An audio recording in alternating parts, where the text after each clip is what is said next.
Abangku, selamat malam Bang. Ya, selamat malam, Mbak. Bang, sedikit diawali dengan update dulu Bang terkait sidang kemarin Bang. Hari Senin kemarin mungkin bisa dijabarin Bang agenda dan apa aja sih yang terjadi di persidangan Bang. Baik, Mbak. Jadi sidang kemarin hari Senin, tanggal 25 Mei 2026 ya. Jadi agendanya itu masih pembuktian dari penuntut umum, di mana pembuktian ini eh, masuk dalam agenda bukti tambahan. Bukti tambahan berupa CCTV yang lokasi bagaimana yang disebutkan oleh saudara Prio dalam keterangannya bahwa TKP yang sebelumnya seluruh korban itu dianiaya dan dirampas nyawanya di rumah almarhum Haji Sahroni, ternyata berdasarkan keterangan beliau bahwa saudara almarhum Budi itu dianiaya di kios. Jadi keterangan kemarin hasil dari penyelidikan kepolisian dan diserahkan kepada penuntut umum eh, berusaha menampilkan aktivitas mereka berdua. Jadi bahwa betul tergambar dalam CCTV aktivitas mereka dalam melakukan penganiayaan dan perampasan nyawa di kios milik almarhum Budi. Jadi terurai jelas bahwa sorenya sekitar pukul 10 mereka bertiga terlihat berjalan dari rumah TKP almarhum Haji Sahroni, rumah induk, kemudian berjalan menuju toko, kemudian setelah beberapa jam, sekira jam setengah dua, hari Jumat, tanggal 29 Agustus 2025, itu mereka terlihat berjalan yang semula bertiga menuju ke kios almarhum Budi, lalu kembali lagi mereka berjalan tersisa dua orang, yaitu para pelaku Ririn dan Prio. Jadi satu orang almarhum Budi diduga dianiaya dan telah meninggal dunia di kios tersebut. Kemudian mereka kembali ke rumah untuk melanjutkan penghabisan nyawa, perampasan nyawa kepada empat anggota keluarga yang lainnya. Jadi kemarin uh, mutlak pembuktian tambahan itu berdasarkan dari keterangan terdakwa Prio. Begitu, Mbak.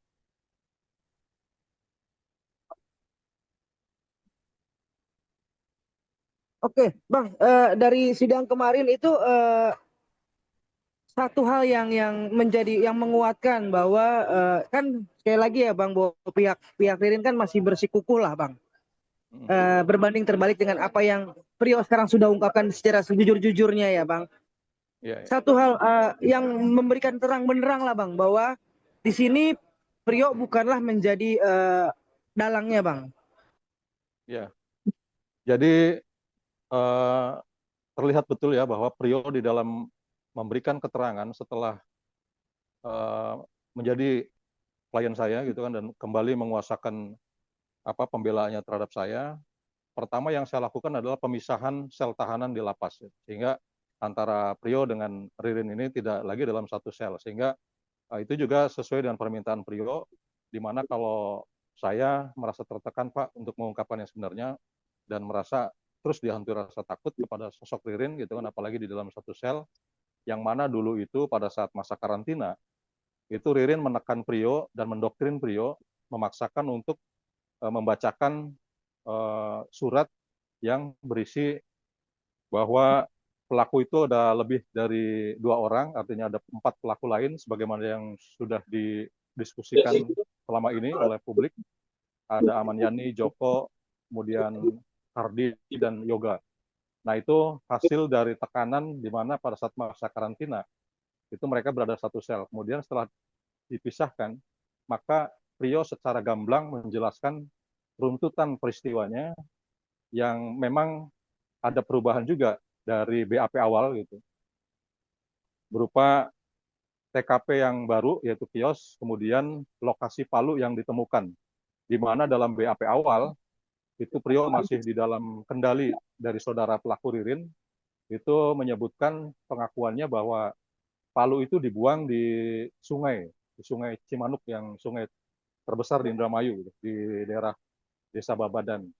Nah, pada akhirnya Prio berterus terang bahwa sesungguhnya Palu itu tidak dibuang di sungai, Pak, tapi tidak jauh dari lokasi rumah TKP. Akhirnya atas dua keterangan itu, TKP kios dengan keberadaan lokasi pembuangan Palu, polisi langsung bergerak cepat menyelidiki, mengkonfirmasi atas keterangan tersebut, dan alhamdulillah verified keterangannya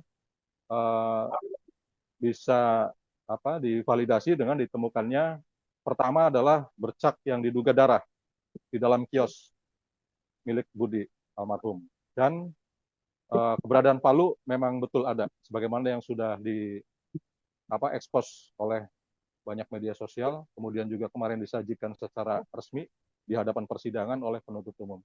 Dan terdakwa Prio mengakui bahwa betul Palu itulah yang dipergunakan oleh pelaku Ririn dalam menganiaya dan merampas nyawa 5 korban dalam satu keluarga itu. Dan Prio mengakui bahwa dirinya hanya mengikuti kemauan Ririn karena memang dia merasa takut dan merasa di bawah kendali Ririn dari mulai sejak dia diajak ke rumah Budi, itu dia menurut saja karena memang di lingkungan pergaulan sosial perumahannya di kompleks Fabri itu, Prio adalah sosok yang penurut kepada Ririn. Karena Prio, sebagaimana diketahui banyak orang, bahwa Prio ini sebatang kara dan hidup hanya memperoleh kebaikan dari orang di dalam kompleks itu. Makanya ibu-ibu kompleks juga setiap sidang itu selalu hadir dan memberikan support kepada Prio gitu, untuk berkata jujur apa adanya gitu. Dan memang Prio mengakui bahwa selalu membantu perbuatan Ririn di dalam seluruh rangkaian penganiayaan yang menyebabkan 5 nyawa itu melayang gitu. Oke, Bang, pertanyaan saya pertama gini, Bang. Pelaku-pelaku fiktif yang ada ini, Bang, nama-nama yang fiktif ini kan sudah pastikan sudah Prio sudah jabarkan ke Abang selaku kuasa hukum yang sejujur-jujurnya bahwa benarkah ini segala bentuk skenario itu memang dibuat oleh Ririn? Itu yang pertama. Apakah betul? Yang kedua, apakah selama dalam tahanan yang sama Prio mendapatkan intervensi, ancaman atau apapun, Bang? Iya betul. Jadi dari keterangan Prio, itu memang sejak awal selalu rangkaian peristiwa tersebut dikendalikan oleh saudara Ririn gitu. Dan memang semua perbuatan dari mulai mengajak Budi keluar dan kemudian melakukan penganiayaan satu persatu sehingga seluruhnya meninggal dunia, bahkan sampai dengan melakukan membantu menimbun juga Prio mengakui. Dan nama-nama itu memang diskenariokan oleh saudara Ririn sebagaimana yang tadi saya sebutkan itu pada saat mereka masih di sel karantina yang berada di lapas kelas 2B di Indramayu. Dalam satu sel itu menjelang sidang mereka lakukan upaya perubahan daripada cerita peristiwa itu, lalu si Prio dipaksa untuk berkata sesuai dengan keinginan Ririn. Sorry bang, berarti gini bang, berarti nama-nama fiktif itu dibuat di dalam sel tahanan ya bang saat mereka berdua ya, skenario-nya seperti itu ya bang? Iya seperti itu, yang dikatakan Prio seperti itu, dan terbukti kan setelah sekarang berjalan persidangan dan kembali saya mendampingi Prio dan semuanya itu terbuka dan dikatakan sesuai dengan fakta yang sebenarnya gitu.